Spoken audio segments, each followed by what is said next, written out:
एक बार गौतम बुद्ध के पास मौलिकपुत्र नाम का एक बहुत ही प्रसिद्ध ब्राह्मण आया। उसके साथ उसके 500 शिष्य भी थे। वह बुद्ध से ढेरों सवाल पूछना चाहता था।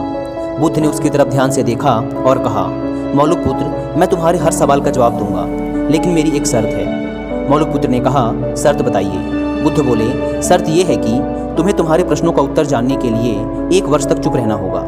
जब तुम्हारे अंदर का शोर बंद हो जाए तब तुम कुछ भी पूछना, मैं तुम्हारे सारे सवालों का जवाब दूंगा। बुद्ध की यह बात सुनकर वहां मौजूद बुद्ध का एक शिष्य, जिसका नाम था सरीपुत्र, ठहाका मारकर हंस पड़ा। यह देखकर मौलिकपुत्र को बड़ा आश्चर्य हुआ। उसने बुद्ध के उस शिष्य से हंसने का कारण पूछा तो सरीपुत्र ने कहा, मैं भी कुछ सालों पहले ऐसे ही तुम्हारी तरह मन में बहुत सारे प्रश्न लेकर आया था। मेरे साथ तो 5000 शिष्य थे और मैं तुमसे भी बड़ा ब्राह्मण था। मन में बड़ा अभिमान था कि बुद्ध तो मेरे प्रश्नों का उत्तर दे ही नहीं पाएंगे, लेकिन बुद्ध की शर्तों के अनुसार 1 साल तक चुप रहा और अंत में मेरे पास कोई सवाल ही नहीं बचा। इस पर बुद्ध ने मौलिकपुत्र से कहा, मैं अपने वचन का पक्का हूँ, साल भर बाद जवाब जरूर दूंगा। 1 साल बीता और मौलिकपुत्र ध्यान में उतर गया।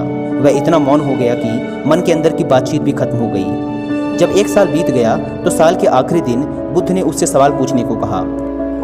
मौलिकपुत्र हंसा और बोला, सरीपुत्र सही कह रहा था, अब मेरे पास पूछने को कुछ है ही नहीं। इस पर बुद्ध ने कहा, अगर हम मन में सच्चे नहीं हैं तो समस्याएं और प्रश्न होते हैं।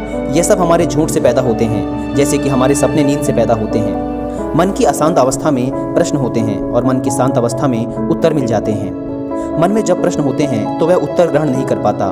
मौन हमें मन की ऐसी अवस्था उपलब्ध कराता है जहाँ हर प्रश्न का उत्तर होता है।